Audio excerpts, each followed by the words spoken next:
Nothing is beneath science nor above it. All things in general must be subjected to scientific examination. For it is not known in what cases and how far effects attributed to superstition participate of natural causes. Despite his strong naturalistic bent, Bacon feels the fascination of these problems. Nothing human is alien to him, who knows what unsuspected truth, what new science, indeed, may grow out of these investigations, as chemistry budded out from alchemy. Alchemy may be compared to the man who told his sons he had left them gold buried somewhere in his vineyard, where they by digging found no gold, but by turning up the mold about the roots of the vines procured a plentiful vintage. So the search and endeavors to make gold have brought many useful inventions and instructive experiments to light.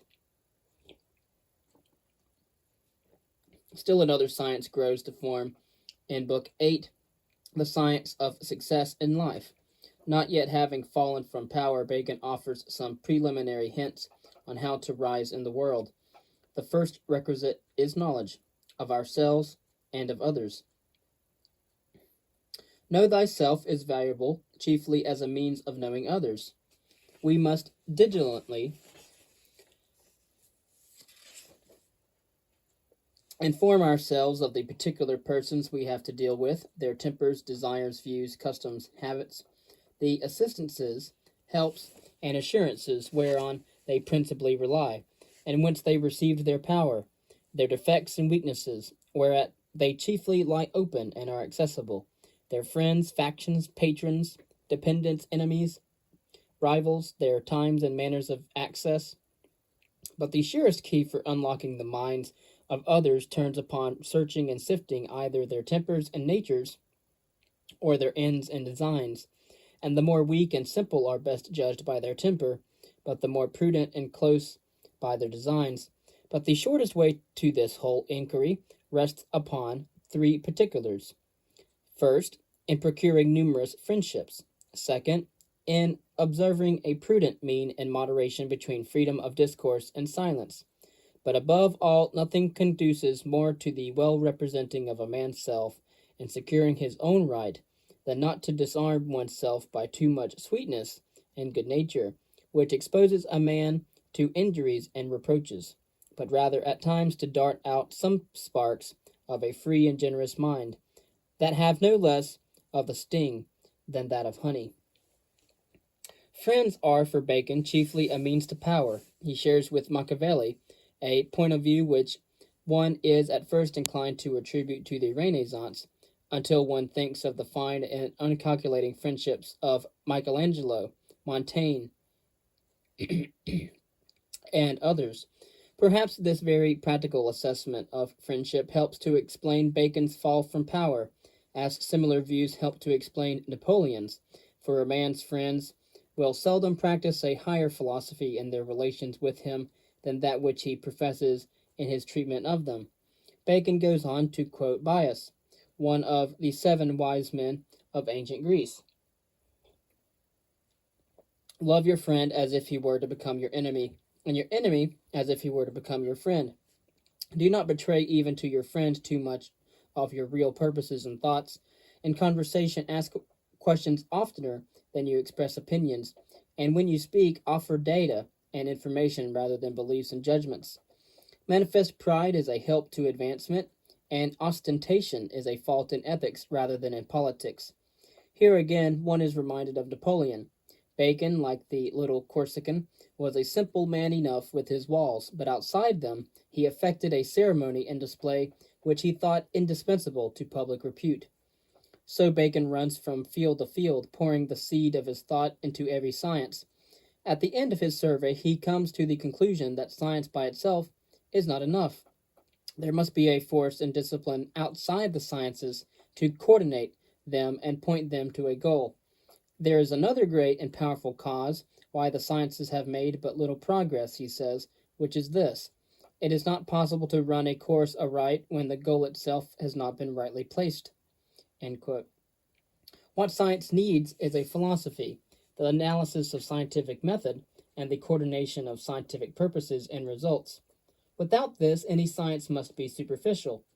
For as no perfect view of a country can be taken from a flat, Bacon says, so it is impossible to discover the remote and deep parts of any science by standing upon the level of the same science, or without ascending to a higher science. He condemns the habit of looking at isolated facts out of their context, without considering the unity of nature, as if he says one should carry a small candle about the corners of a room radiant with a central light.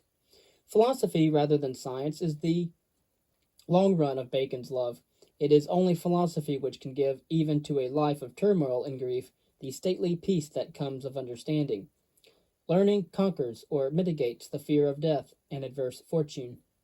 He quotes Virgil's great lines: Felix qui potuit rerum, cognoscer causas, quique metus omnes, et inexorable fatum, subjexit pebdibus, streptetumque, accorantis avari. Happy the man who has learned the causes of things, and has put under his feet all fears, and inexorable fate, and the noisy strife of the hell of greed. It is perhaps the best fruit of philosophy that, through it, we unlearn the lesson of endless acquisition, which an industrial environment so intensely repeats. Intensely and insistently repeats. Philosophy directs us first to seek the goods of the mind, and to rest will either be supplied or not much wanted. A bit of wisdom is a joy forever. Government suffers, precisely like science, for lack of philosophy. Philosophy bears to science the same relationship which statesmanship bears to politics. Movement guided by total knowledge and perspective, as against aimless and individual seeking. Just as the pursuit of knowledge becomes scholasticism when divorced from the actual needs of men in life, so the pursuit of politics becomes a destructive bedlam when divorced from science and philosophy. It is wrong to trust the natural body to empirics, who commonly have a few receipts whereupon they rely, but who know neither the cause of the disease, nor the constitution of patients, nor the danger of accidents, nor the true methods of cure. And so it must needs be dangerous to have the civil body of states managed by empirical statesmen, unless well mixed with others who are grounded in learning. Though he might be thought partial to his profession, who said states would then be happy when either kings were philosophers or philosophers kings. Yet so much is verified by experience that the best times have happened under wise and learned princes, and he reminds us of the great emperors who ruled Rome after Domitian and before Commodus. So Bacon, like Plato and us all, exalted his hobby and offered it as the salvation of man. But he recognized much more clearly than Plato, and the distinction announces the modern age, the necessity of specialist science, and of soldiers and armies of specialist research. No one mind, not even Bacon's, could cover the whole field, though he should look from Olympus's top itself. He knew he needed help, and keenly felt that his loneliness in the mountain air of his unaided enterprise. What comrades have you in your work? He asks a friend. As for me, I am in the completest solitude. He dreams of scientists coordinated in specialization by constant communion and cooperation, and by some great organization holding them together to a goal. Consider what may be expected from men abounding in leisure, and from association of labors, and from successions of ages, the rather because it is not a way over which only one man can pass at a time, as is the case with that of reasoning, but within which the labors and industries of men, especially as regards the collecting of experience, may with the best effort be collected and distributed, and then combined. For then only will men begin to know their strength when, instead of great numbers doing all the same things, one shall take charge of one thing and another of another. Science, which is the organization of knowledge, must itself be organized, and this organization must be international. Let it pass freely over the frontiers, and it may make Europe intellectually one. The next want I discover is the little sympathy and correspondence which exist between colleges and universities, as well throughout Europe as in the same state and kingdom. Let all these universities allot subjects and problems among themselves and cooperate both in research and in publication. So organized and correlated, the universities might be deemed worthy of such royal support as would make them what they shall be in utopia, centers of impartial learning ruling the world. Bacon notes the mean salaries apportioned to public lectureships, whether in the sciences or the arts, and he feels that this will continue till governments take over the great tasks of education. The wisdom of the best times always complained that states were too busy with laws, and that too remiss in point of education. His great dream is the socialization of science for the conquest of nature and the enlargement of the power of man. And so he appeals to James I, showering upon him the flattery which he knew his Royal Highness loved to sip. James was a scholar as well as a monarch, prouder of his pen than of his scepter or his sword. Something might be expected of so literary and erudite a king.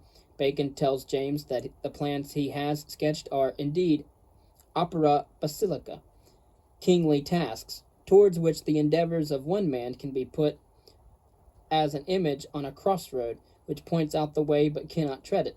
Certainly these royal undertakings will involve expense, but, as the secretaries and spies of princes and states being in bills for intelligence, so you must allow the spies and intelligencers of nature to bring in their bills if you would not be ignorant of many things worthy to be known.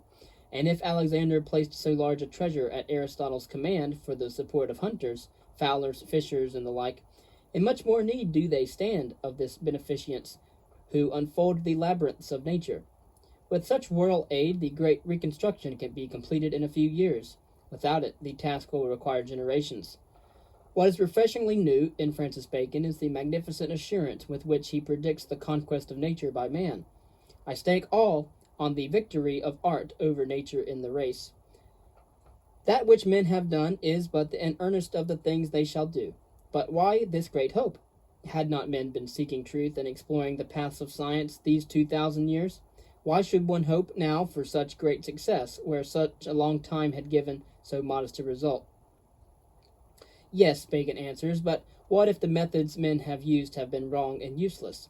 What if the road has been lost, and research has gone into bypaths ending in the air? We need a ruthless revolution in our methods of research and thought, in our system of science and logic. We need a new organon, better than Aristotle's, fit for this larger world. And so Bacon offers us his supreme book. Bacon's greatest performance, says his bitterest critic, is the first book of the Novum Organum, the new organism. Never did a man put more life into logic, making induction an epic adventure and a conquest. If one must study logic, let him begin with this book. This part of human philosophy which regards logic is disagreeable to the taste of many, as appearing to them no other than a net and a snare of thorny subtlety. But if we would rate things according to their real worth, the rational sciences are the keys to all the rest. Philosophy has been barren so long, says Bacon, because she needed a new method to make her fertile.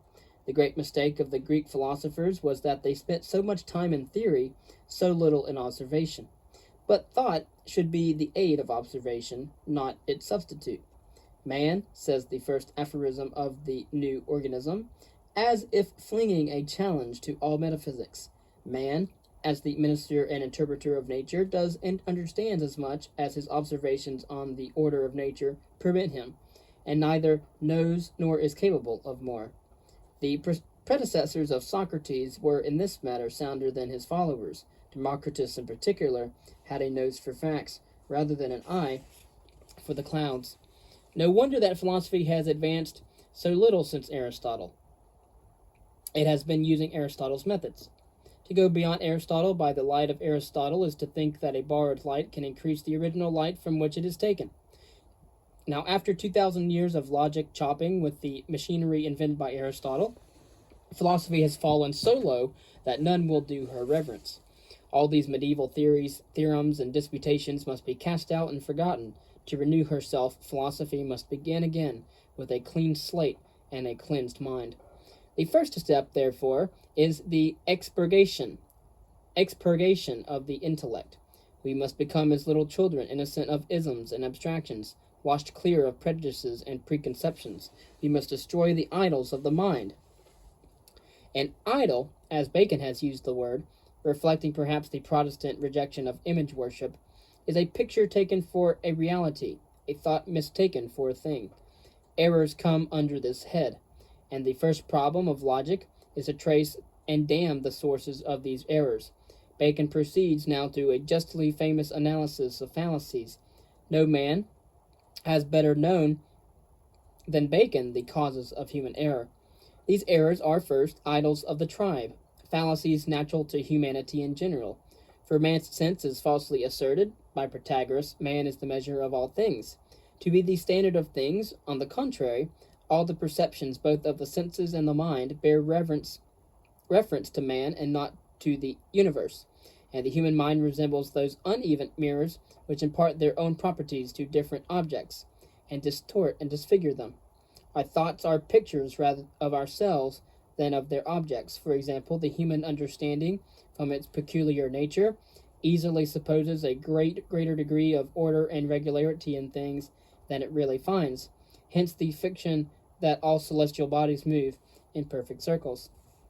Again, Bacon says that the human understanding, when any proposition has been once laid down, either from general admission and belief or from the pleasure it affords, forces everything else to add fresh support and confirmation. And although most cogent and abundant instances may exist to the contrary, yet either does not observe or despises them, or it gets rid of and rejects them by some distinction, with violent and injurious prejudice, rather than the sacrifice and authority of its first conclusions. It was well answered by him who was shown in a temple the votive tablet suspended by such as had escaped the peril of shipwreck, and was pressed as to whether he would then recognize the power of the gods. But where are the portraits of those that have perished in spite of their vows? All superstition is much the same, whether it be that of astrology, dreams, omens, retributive judgment, or the like, in all of which the deluded believers observe events which are fulfilled, but neglect and pass over their failure, though it be much more common.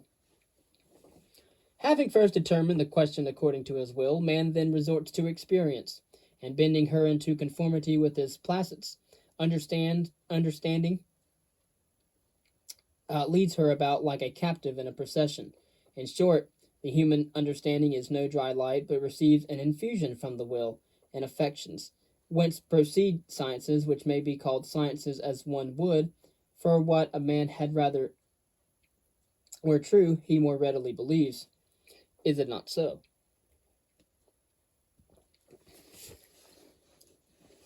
Francis Bacon gives at this point a word of golden counsel. In general, let every student of nature take this as a rule, that whatever his mind seizes and dwells upon with peculiar satisfaction is to be held in suspicion, and that so much the more care is to be taken in dealing with such questions to keep the understanding even and clear. The understanding must not be allowed to jump and fly from particulars to remote axioms and of almost the highest generality. It must not be supplied with wings, but rather hung with weights to keep it from leaping and flying. The imagination may be the greatest enemy of the intellect, whereas it should be only its tentative and experiment. A second class of errors Bacon calls idols of the cave, errors peculiar to the individual man. For every one has a cave or den of his own, which refracts and discolors the light of nature. This is his character as formed by nature and nurture, and by his mood or condition of body and mind. Some minds are constitutionally analytic, and see differences everywhere. Others are constitutionally synthetic, and see resemblances. So we have the scientist and the painter on the one hand, and on the other hand, the poet and the philosopher. Again, some dispositions evince an unbounded admiration for antiquity, others eagerly embrace novelty. Only a few can preserve the just medium, and neither tear up what the ancients have correctly established, nor despise the just innovations of the moderns. Truth knows no parties. Thirdly, idols of the marketplace, arising from the commerce and association of men with one another. For men converse by means of language, but words are imposed according to the understanding of the crowd, and there arises from a bad and inept formation of words and wonderful obstruction to the mind. Philosophers deal out infinities with the careless assurance of grammarians handling infinitives, and yet does any man know what this infinite is, or whether it has even taken the precaution of existing? Philosophers talk about the first cause uncaused, or the first mover unmoved, but are not these again fig leaf phrases used to cover naked ignorance, and perhaps indicative of a guilty conscience in the user? Every clear and honest head knows that no cause can be causeless, nor any mover unmoved. Perhaps the greatest reconstruction in philosophy would be simply this, that we should stop lying. Lastly, there are idols which have mitigated or migrated into men's minds from the various dogmas of philosophers, and also from wrong laws of demonstration. These I call idols of theater, because in my judgment, all the received systems of philosophy are but so many stage plays representing worlds of their own creation after an unreal and scenic fashion. And in the plays of this philosophic theater, you may observe the same thing which is found in the theater of the poets, that stories invented for the stage are more compact and elegant, and more as we would wish them to be, than true stories out of history. The world, as Plato describes it, is merely a world constructed by Plato, and pictures Plato rather than the world. We shall never get far along towards the truth if these idols are still to trip us up, even the best of us, at every turn. We need new modes of reasoning, new tools for the understanding. And as the immense regions of the West Indies had never been discovered, if the use of the compass had not first been known, it is no wonder that the discovery and advancement of arts hath made no greater progress, when the art of inventing and discovering of the sciences remains hitherto unknown. And surely it would be disgraceful if, while the regions of the material globe have been in our times laid widely open and revealed, the intellectual globe should remain shut up within the narrow limits of old discoveries. Ultimately, our troubles are due to dogma and deduction. We find no new truth because we take some venerable but questionable proposition as an indubitable starting point, and never think of putting this assumption itself to the test of observation or experiment. Now, if a man will begin with certainties, he shall end in doubts. But if he will be content to begin in doubts, he shall end in certainties. Alas, it is not quite inevitable. Here is a note comment in the youth of modern philosophy, part of its declaration of independence. Descartes, too, would presently talk of the necessity of methodic doubt as the cobweb-clearing prerequisite of honest thought. But Bacon firstly proceeds to give an admirable description of the scientific method of inquiry. There remains simple experience, which, if taken as it comes, is called accident, or empirical, if sought for, experiment.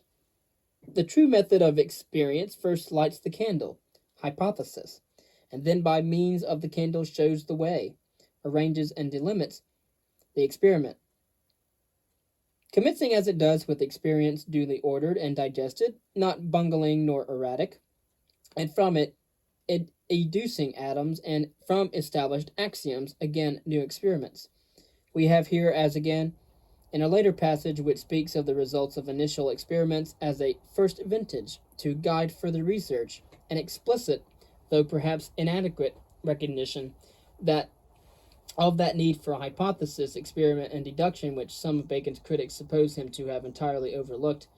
But we must go to nature instead of to books, traditions, and authorities. We must put nature on the rack and compel her to bear witness, even against herself, so that we may control her to our ends.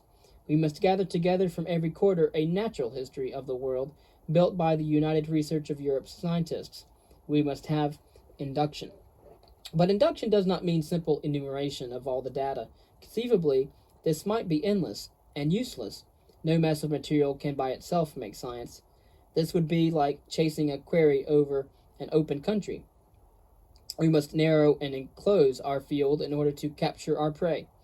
The method of induction must include a technique for the classification of data and the elimination of hypotheses, so that by the progressive cancelling of possible explanations, one shall only at last remain. Perhaps the most useful item in this technique is the table of more or less, which lists instances in which two qualities or conditions increase or decrease together, and so reveals presumably a causal relation between the simultaneously varying phenomena. So Bacon, asking what is heat, seeks for some factor that increases with the increase of heat and decreases with its decrease. He finds after long analysis an exact correlation between heat and motion, and his conclusion is that heat is a form of motion, which constitutes one of his few specific contributions to natural science. But by this insistent accumulation and analysis of data, we come, in Bacon's phrase, to the form of the phenomenon which we study, to its secret nature and its inner essence. The theory of forms in Bacon is very much like the theory of ideas in Plato, a metaphysics of science. When we speak of forms, we mean nothing else than those laws and regulations of simple action which arrange and constitute any simple nature. The form of heat or the form of light, therefore, means no more than the law of heat or the law of light. In a similar strain, Spinoza was to say that the law of the circle is its substance. For although nothing exists in nature except individual bodies exhibiting clear individual effects according to particular laws, yet in each branch of learning, those very laws, their investigation, discovery, and development, are the foundation of both of theory and of practice. Of theory and of practice, one without the other is useless and perilous. Knowledge that does not generate achievement is a pale and bloodless thing, unworthy of mankind. We strive to learn the forms of things, not for the sake of the forms, but because, by knowing the forms, the laws, we may remake things in the image of our desire. So we study mathematics in order to reckon quantities and build bridges. We study psychology in order to find our way in the jungle of society. For Bacon, the forms are the laws of nature. When science has sufficiently ferreted out the forms of things, the world will merely be the raw material of whatever utopia man may decide to make.